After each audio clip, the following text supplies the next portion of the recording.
feel when you hear music in a video game? Does it cause a sense of dread? Does it make you feel empowered? Or does it relax you? Honestly, this music just makes me want to f*** a robot. Music is one of the most shared experiences we have as humans, with everyone having a personal preference to a song, a band, or an instrument. Radio music is a pleasure for our ears. It's tunes that we can listen to at any time, a feeling that we can close our eyes, listen to the music, and feel some sort of emotion. Music in movies and video games have to do this as well, but priority lies in mixing what is a pleasure to listen to while fitting a central theme or a narrative. The tone that music can set can drastically change the way you interpret that emotion. For example, imagine watching the ending to Kingdom Hearts and you hear this. I'll come back to you. I promise. I know you will.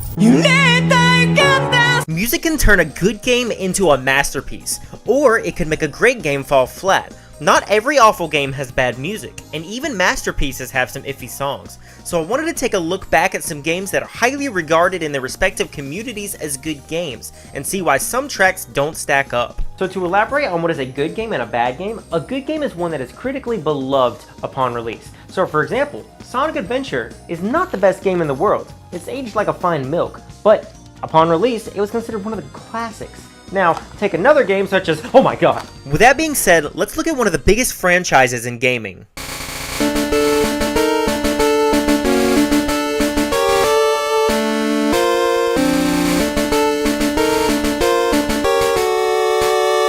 Pokemon is the biggest franchise in the world, grossing higher than Star Wars, Mickey Mouse, and even Hello Kitty. Yeah, that's right, Hello Kitty is the next highest grossing franchise after Pokemon. Each new game has expanded upon the sound of the franchise, moving from 8-bit sounds to basing their soundtracks on real game places. This trend started in 2010 with the release of Black and White on the Nintendo DS, and this soundtrack was amazing. Unova based its soundtrack off of American landscapes and civilizations like New York City, which is really cool until you realize that right above Pokemon's version of New York City is Ground Zero. Oh, that's f***ed up. Pokemon X and Y took inspiration from France, which is kind of obvious with the giant Eiffel Tower and cafe shops in Lumiose City. And then you have Pokemon Sun and Moon, which was based off of a steaming pile of Hawaii.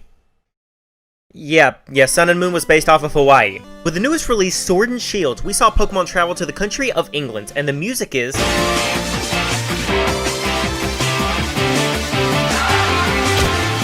Alright, I just got Pokemon Shield, and I'm ready to see what this game's all about. Let's see if the music holds up.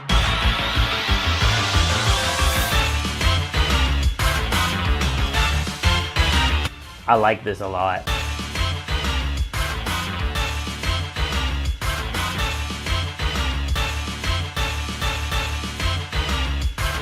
I don't ever want to hear this song again. Yeah, the first few notes of the battle theme get really obnoxious after about 5 listens, which is truly important for any RPG. In the first 15 seconds of the song, you hear the opening melody 3 times in succession. This gets really old quick, and Nintendo should have known better since they've done differently in the past. Dun, dun, dun, dun, dun, dun. If Pokemon battles were longer, like in Final Fantasy or Persona, this wouldn't be that bad, but with farming and wild area exploration a key element of this game, you could be listening to the same music 100 times in 20 minutes. Now let's compare this to Ruby and Sapphire's battle theme. It has the same style of repetition that Sword and Shield does. The difference is, it adds an upper harmony midway through, so the notes don't overstay its welcome. For more challenging battles, they use the same theme, but change the key to make it feel more climactic.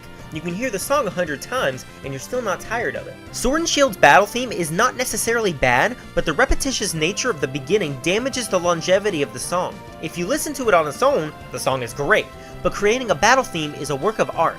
You need something that's melodious enough to be listened to time and time again through different playthroughs without getting annoying. If you create a track that consumers are tired of midway through the game, how do you expect them to finish it, let alone indulge in post-game content? That does remind me, since we are getting tired of things, I have to mention Charizard to meet Game Freak's weekly Charizard quota. So what if you were playing an RPG and you hated the song from the second you heard it?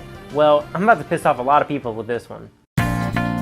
Oh no! I know you're not about to make fun of Persona! I am indeed about to make fun of the Persona series, and is that trash can really necessary? Yes, so one of the songs from this eponymous series I'm not too fond of, but the question is, what track is it and what game is it from? I would also like to mention that since Persona 5 Royal just came out, there will be no spoilers in this video. So let's begin by looking at the overall music themes. The most recent entry, Persona 5, has an acid jazz upbeat vibe to it that keeps the player lifted up and marching through the game.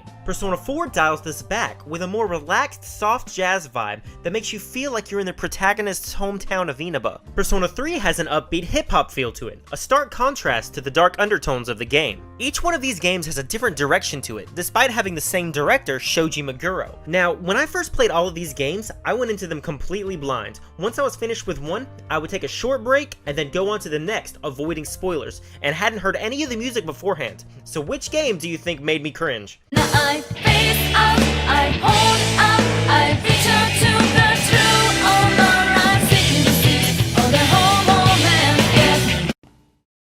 What the fuck is that? Yeah, the first time I heard Persona 4's theme, I really hated it. It might be more of a personal opinion, but her voice does not resonate well with this song. Shihoko Hirata, and I hope I'm not butchering that, is the singer for most of the tracks in Persona 4, as well as the spin-offs. Immediately upon the start of the song, we're introduced to multiple harmonies in lyrical form, and these notes do not fit the bill here. Making lyrics the first part of the song is not necessarily a bad thing, but think of it like this. Looking cool, Joker! Looking cool, Joker! Looking cool, Joker! I've heard nothing but people get mad at this voice line being played over and over in Persona 5. It's like that, except it's the actual battle theme. It gets repetitive very quickly, and it just seems out of place in the song. But that's not my only gripe with Reach Out to the Truth. This is supposed to be a small town laid back vibe, so why is there someone rapping in the song? Like, I do get it, rap is built upon freeing your suppressed emotions, which fits the narrative of the game. But I don't know, it feels kind of out of place with the groove and the feel of the song. You could make the argument that they are in a TV world, so the laid-back town vibe doesn't matter, but the rap part just doesn't fit comfortably in the song. A lot of people have said that they wish Lotus Juice would come back from Persona 3 to rap in this part, but I personally don't like this idea. Persona 4 is about finding your true self and coming to terms with it. It's a song that doesn't need to be sang from two different perspectives, and I have to credit Shoji Meguro for thinking of that. Look, I mean that's great and all, but what makes 5 and 3 better or worse? Don't you have somewhere else you need to be?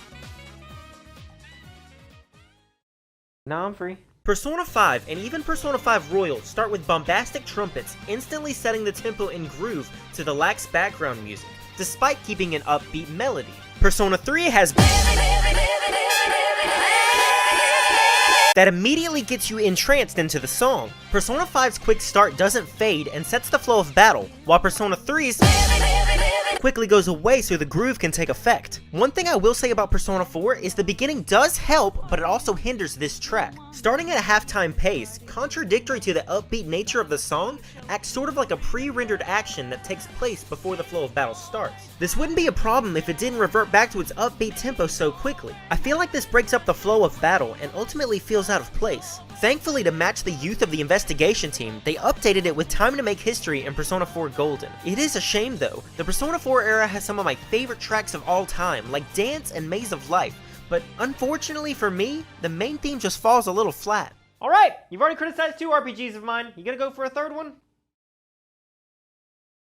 No, I think you're good. Sonic Colors, a game that I'm sure will stir up the comments section. With an 8.4 on Metacritic and me having 100% the game, I'm gonna go ahead and say this was a great game, not just for a Sonic title. Sonic Colors was a warm welcome back to the series after a few unfortunate happenings a couple years earlier, which will definitely be discussed in another video. This was a nice, more polished return of the original style of 3D game with some fun power-up mechanics. It was a good follow-up to what was the culmination of crossing a Twilight and Sonic fanfic writer on the internet in the late 2000s. Sonic, despite having arguably the roughest history in video games, is praised for its music. Dating back from the Michael Jackson era vibes of the Genesis to the hard rock, fast-paced vibe brought by Crush 40 in the early 2000s, how exactly did Sega mess this soundtrack up?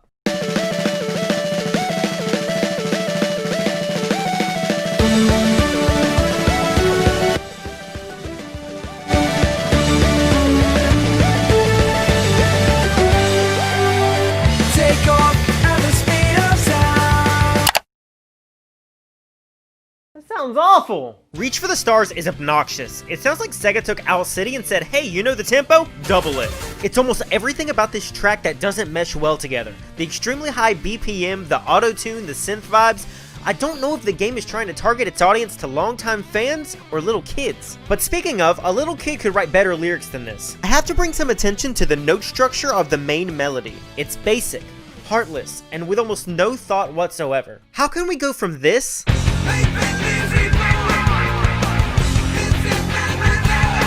to this. I'm gonna reach for the stars,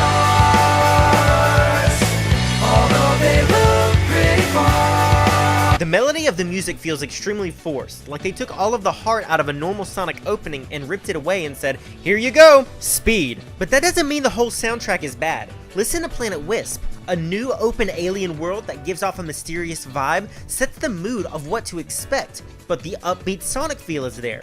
It doesn't sound overwhelming, it's not in your face. I'm perfectly fine with changing from a rock soundtrack to a more synthetic chiptune soundtrack, but the main theme should complement that. The rest of the soundtrack is still great. I mean, let's face it, it's a Sonic game. As long as it's not... Video game music comes down to a science. We've got to figure out how to balance a good gameplay enriching experience while also making something that's not repetitive enough to wane players from playing. So my next question is, what games do we have off on the horizon?